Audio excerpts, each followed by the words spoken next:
बेटी हूँ, पिता का अपमान नहीं भूलूंगी। आ गए घूमकर, कैसा रहा सब कुछ? जेठानी जी ने छेड़ते हुए पूछा। अच्छा ही रहा होगा भाई, हवाई जहाज में गई, महंगे होटल में ठहरी, और क्या चाहिए। ऐसा हनीमून तो इसकी 7 पुश्तों में भी किसी का नहीं हुआ होगा। दरवाजे से ही शुरू हो गई सासू माँ और पैर छूकर चुपचाप अंदर चली गई चारू। चारू रुको तो, ये प्रसाद देना बाकी था। जेठानी ने रोकना चाहा, पर सीधी अपने कमरे में चली गई चारू। अब इसे क्या हुआ है? आश्चर्य से पूछा सासू माँ ने। पता नहीं, उस दिन से ऐसी ही है। ये बोलकर चुपचाप नेहिल भी अपने कमरे में चला गया। चारू की शादी को अभी 8-10 दिन ही हुए थे और चारू और उसका पति तीसरे दिन ही हनीमून पर निकल गए थे और अब आ भी गए। बहुत कोशिशों के बाद भी चारू भूल नहीं पा रही थी अपनी शादी का वह दूसरा दिन।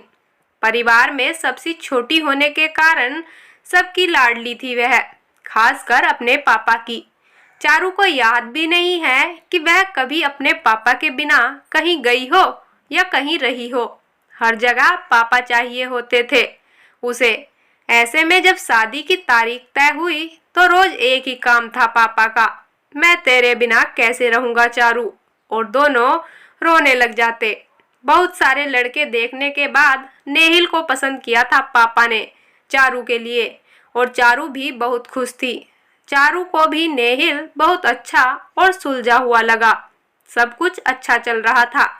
शादी का दिन भी आ गया। अपनी तरफ से कोई कमी नहीं छोड़ी थी चारू के पापा ने। आखिर उनकी राज दुलारी की शादी जो थी, बारात भी आ गई, अच्छे से स्वागत भी हुआ। सबका स्वागत की रस्म चल ही रही थी कि नेहिल के पापा ने होटल बदलने की मांग रख दी। उनका कहना था कि जिस होटल में बारात रुकी है वो होटल उनके स्टैंडर्ड का नहीं है। शादियों का सीजन और उस पर तुरंत ऐसी मांग जो बिल्कुल बेतुकी थी।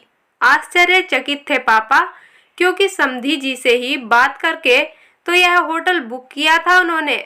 फिर भी 1-2 जगह फोन करके और भाइयों ने भी खुद जाकर ट्राई किया, पर सारे होटल बुक थे, क्योंकि उस दिन बहुत सारी शादियां थी। पर ससुर जी थे कि जिद लगाए बैठे थे। दूल्हा तैयार होने गया था, इसलिए कुछ पता नहीं था उसे। चारू भी नहीं जानती थी इस बारे में। इधर ससुर जी शुरू हुए और बारातियों ने भी बवाल करना शुरू कर दिया। सब कुछ तहस नहस कर दिया उन्होंने। मारपीट तक करनी शुरू कर दी। बड़ी मान मनुहार करके मनाया परिवार के सभी आदमियों ने कि कम से कम नुकसान तो ना करे उनका। पापा को पता था कि चारू यह सब कुछ सहन नहीं करेगी, इसलिए चारू के पापा ने सबको मना कर दिया था उसे कुछ भी बताने के लिए। नेहिल को इस सब चीजों की थोड़ी सी भनक लगी, पर उसके पास जो जानकारी पहुंची वह सच्चाई से बहुत अलग थी। खैर, शादी हो गई, पर ससुराल में भी किसी ने इस बारे में नहीं बताया। चारू को हनीमून पर जाना था और चारू का कुछ सामान उसके घर पड़ा था, इसलिए उसने अपने पापा को फोन करके वह सामान पहुंचाने के लिए कहा। जब चारू के पापा उसके ससुराल आए तब वह ऊपर अपने कमरे में तैयार हो रही थी। उसे पता ही नहीं चला कि उसके पापा आ गए हैं। अचानक जोर जोर से बोलने और गालियों की आवाज आने लगी नीचे से। एक बार तो लगा कि होगा कोई बाहर रोड पर जो बोल रहा है। इतने में जेठानी जी दौड़ते हुए आई। जल्दी नीचे आ जा चारू, वरना ये लोग नोच खाएंगे अंकल जी को। चारू कुछ पूछ पाती इससे पहले ही उसकी जेठानी उसका हाथ पकड़कर नीचे खींच कर ले गई। नीचे जाकर देखा तो उसके पापा हाथ जोड़कर बैठे हैं उसके ससुर जी के पैरों में, और सासू माँ, जेठ जी और ससुर जी लगातार लानतों की बौछार कर रहे हैं उसके पापा पर। क्या हो रहा है यह सब पापा? आप हाथ जोड़कर क्यों बैठे हैं? रोते हुए चारू ने अपने पापा से पूछा। चारू को देखकर सब चुप हो गए। तब उसके पापा बोले कि बेटा, मैं अपनी गलती की माफी मांग रहा हूँ, तू परेशान मत हो, खुश रह हमेशा। और वह उसके सर पर हाथ रख कर जाने लगे। नहीं पापा, मुझे नहीं रहना यहाँ, मैं भी चलूंगी आपके साथ, चारू ने कहा। जहां आपका कोई सम्मान नहीं कर सकता, मैं वहां नहीं रह सकती। तो उसके पापा बोले, नहीं बेटा, अब ये मत करना। मैं तेरी दुनिया बसाने के लिए झुका हूँ, मिटाने के लिए नहीं। मेरा मान रख ले बेटा। चारू के सामने हाथ जोड़कर रो पड़े उसके पापा, और वो कुछ नहीं कर पाई। नेहिल ने जरूर अच्छा दामाद होने का फर्ज निभाया और हाथ पकड़कर जताया कि वो चारू के साथ है, पर एक बेटी का मन कैसे माफ करता अपने आप को। हमेशा गर्व से सर उठाकर चलने वाले उसके पापा आज अपनी बेटी के घर ही रो कर और अपमानित होकर लौट रहे थे।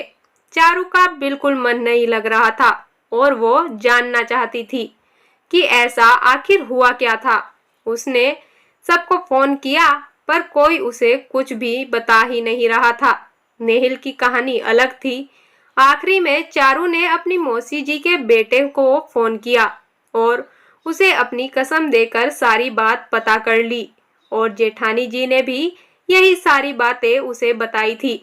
सब पता चलने के बाद उसे गुस्सा तो बहुत आया। उसका मन किया कि छोड़कर चली जाए इन लालची आदमियों का यह घर, पर फिर उसे अपने पापा की याद आ गई और उसने सोचा कि पापा की बात तो माननी है। दूसरे दिन वह हनीमून पर चले गए, पर पापा का वह रोता हुआ चेहरा चारू के सामने से हट ही नहीं रहा था। जैसे तैसे हनीमून खत्म किया और घर वापस लौट आई। ससुराल आई तो यही बातें हो रही थी, कहाँ कहाँ घूमे, क्या क्या देखा, लेकिन उदासी उसके चेहरे से साफ झलक रही थी। ठीक से किसी की बात का जवाब भी नहीं दे रही थी वह। ये देखकर उसके ससुर जी को गुस्सा आ गया। ऐसी किस चीज की उदासी है तुम्हें जो 10 दिन से उतर ही नहीं रही? मैं इतना खर्चा करके तुमको भेजा था और वैसा ही मुंह लेकर वापस आई हो जैसा लेकर गई थी। ससुर जी ने डांटते हुए कहा, हाँ नहीं बहू, तूने तो मेरे बेटे को भी उदास कर दिया। और कितना खर्च करते तुझे खुश करने के लिए। तुझे पता भी है कि हवाई जहाज की टिकट कितने पैसों की आती है और अच्छे होटल में रहने की क्या कीमत है।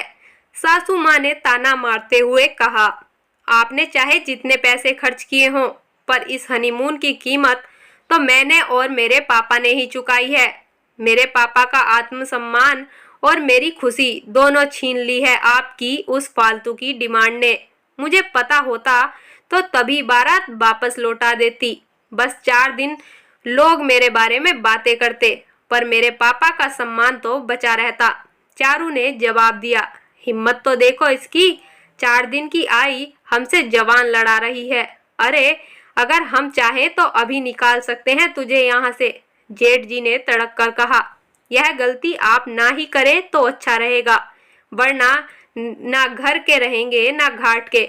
और रही बात हिम्मत की, तो सच्ची हूँ इसलिए हिम्मती भी हूँ। मैं यहाँ से कहीं नहीं जाऊंगी, पर हाँ, वह दिन भी नहीं भूलूंगी कभी जिस दिन मेरे पिता का अपमान हुआ था यहाँ, वो भी आप लोगों की गलती की वजह से।